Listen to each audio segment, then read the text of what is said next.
I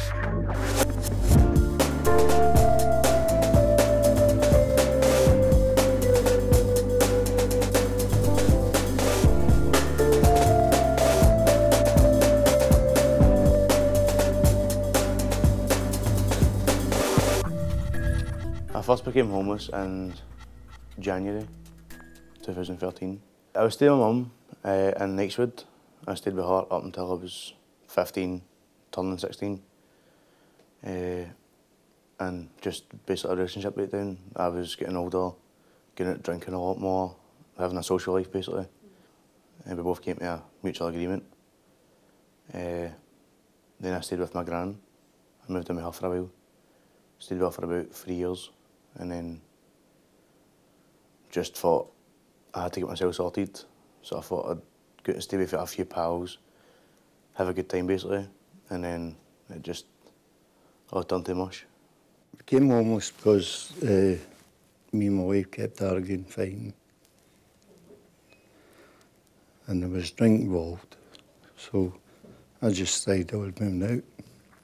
It started for getting involved in antisocial behaviour when I had my own tenancy, and then it became into a relationship breakdown with me and my ex-girlfriend, my son's mother, and things just got harder and harder from there, and then I ended up coming to the homeless services after I got my son full-time as a lone parent.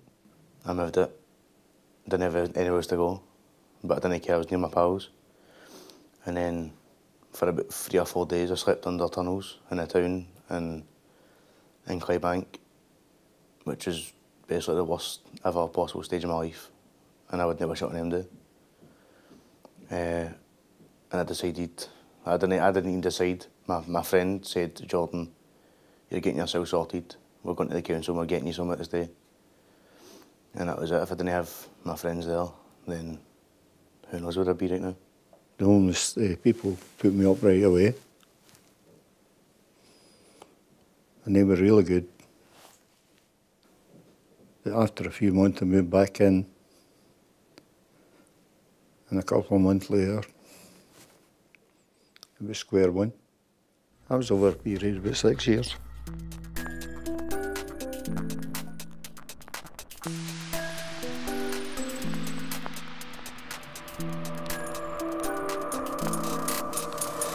I stayed in a bed and breakfast for one night. The night in the bed and breakfast wasn't very nice. A lot of drug addicts, alcoholics. It wasn't a nice place. I literally went in, went straight to my bed, slept all day, just lay in my bed, and then woke up the next morning, got out as early as I could, and then went to the council. They got me a bus to open up to Alexandria. Then I went down and got my assessment interview for the Prep for Life. It was okay. They were really kind to me, and they supported me in every way I needed. But I felt at my place because it's different. That isn't my place to stay, and I need to give it back and stuff. And it's hard, so it is, especially like being settled and then needing to move and stuff again. I think that they did treat me quite well because they took me in and seen that I was shaking with fear, to be honest, no knowing what was out there, no knowing what to do. And they could just kind of took me under the wing and said, listen, this is what we're going to do. They gave me a sheet of paper saying, these are all the things that you need to provide within 28 days, and we'll get, that's all you have to do. You can stay in the prep, you'll get yourself up and running in the prep, and within 28 days, you just give us this information, which is your birth certificate, just basic ID, and they do the rest basically. They try and find you a house while you're in doing your tie-ins and support. When I had my first temporary accommodation, everything was going really well until I got sentenced to 9 months in prison. And when I was in prison, I was still working with social work and working with housing, and they were supporting me through my time in prison, helping me see my son get access to like, housing, get access to the job centre. Then I was going to meetings and they were reassuring me that I would get houses and I'd get my son back when I get out, the social work department and the housing. So I was really confident, and the social work department and the housing helped me out with my HTC, my home detention curfew. my temporary release from prison, and I done that too, and I done the HTC successfully. But your homeless staff, they're absolutely brilliant. They come in and say, "You all right?" "Yeah." I was working part-time at the time as well. And then they come in and they asked me and I showed them my wage slip. No, you're entitled to much more than that. I didn't even know about it. So I went into social and told them. Next thing, I had mega bucks.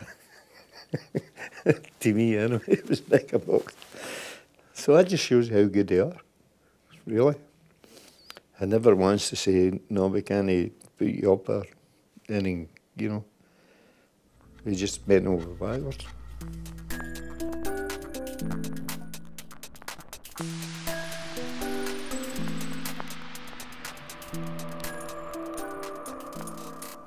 I think the Prep for Life is actually a really nice place. A lot of people bring it down, say the area's quite bad, but I've had no trouble in it. I think it's quite good. The staff are very helpful. They make you aware of what it's like to have your own place by giving you independence. We take part in a lot of shared stuff, as in with other group. We do shared meals, we do lots of activities, we do workshops. We do budgeting money as well, which is really good for myself because I've not a clue money. Usually I'd get my money and go and spend it straight away, but the preps taught me to go out, buy shopping, keep money for myself, and then have money for whatever I needed if during the week or whatever. I've learned how to save money as well, which was not a skill I had. It really did help me. The fact that the social work department was still working with me as well as the housing when I was in prison. I think the link between the housing and the prison services is a fantastic thing, because then it means when prisoners get out, they ain't thinking, where can I go? Then they've got somewhere to go that day. They've got somewhere to sleep, a bed to sleep in.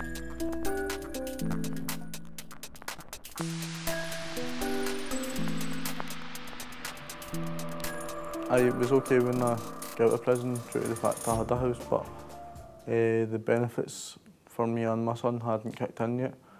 So that was putting a wee bit of a hold on it due to the fact I couldn't pay the bills for the house. I don't think that the council or the Homeless Service could change anything. They dealt with my situation pretty well. They got me a place really quickly.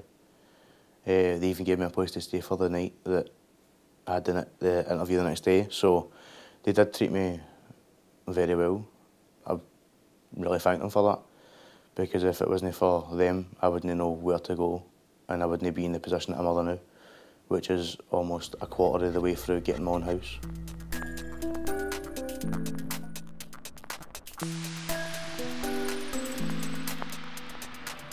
When I did get my keys, inside my information pack there were leaflets from Home, and when I read the leaflets it said all about their services and stuff, and it was really good.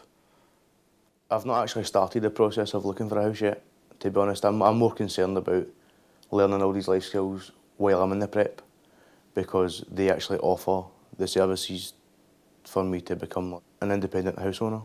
Every sheltered house complex has got two people on the Council and Tenants Residents Association, and we meet usually once a month. We meet with police and meet with councillors, various councillors. Home is a charity-run services that help you out when you've just moved into your own tenancy. And you go down, I think it's like £30. You pay for a full house of furniture, and it's all second-hand furniture. They pick it up, they clean it, and then they reuse it. And then if it needs fixed, they'll fix it while they're there. It's a good service, especially for people that's on benefits, short on money and stuff. It helps them get a lot of furniture and stuff in the house. The Prep for Life is a supported accommodation. It's for young people between the ages of 16 and 21. It's mainly focused on the council seeing how well people's independence and living skills are. Is because the age of 16 and 21 is a kind of a very touchy age. You don't want to give a young person a house in case, obviously, the worst happens. A lot of young people don't see that that is why the council do it, and they probably just think, oh, why am I getting moved in here? But in a way it's actually better, because I'd rather be in the pit for life and learning all these skills, learning how hard it is to be homeless, and to know how far the step is from being homeless to get my house. So when I do eventually get my house, it's going to be a real joy to have my house, because it'll be mine, and I'll have worked hard to get the house.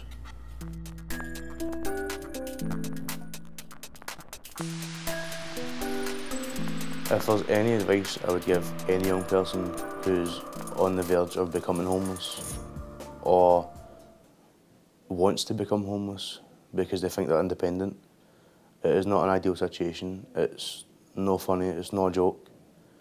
There are lots of people out there who don't have the facilities that I have, who struggle every day to provide for themselves. And if I could give any information to young persons, just stick in at home, do everything that's asked of you and more, because at the end of the day you're not going to stay with your parents forever, and the time that you've got staying with your parents is more important than you actually think. I've got to say, I still go up and babysit for my cat and my dog up in my own house. With my wife works, and if she's doing a double shift. So we go on better now than we did then. By me getting my own house, it'll be the fact of having my own responsibility and independence as well. Knowing that I will be a grown-up, I will have time to do all I want for my house. Basically, I can start a job, I can work, save money up, I can buy things that I want for my house, and I can look at it and just say, well, I've worked hard for this, I bought this, this is half mine back. No to depend on my family as much as I used to, and hopefully it'll bring a closer relationship bond between my family as well, because they'll see that I've grown up and I'm taking the steps towards becoming an independent adult.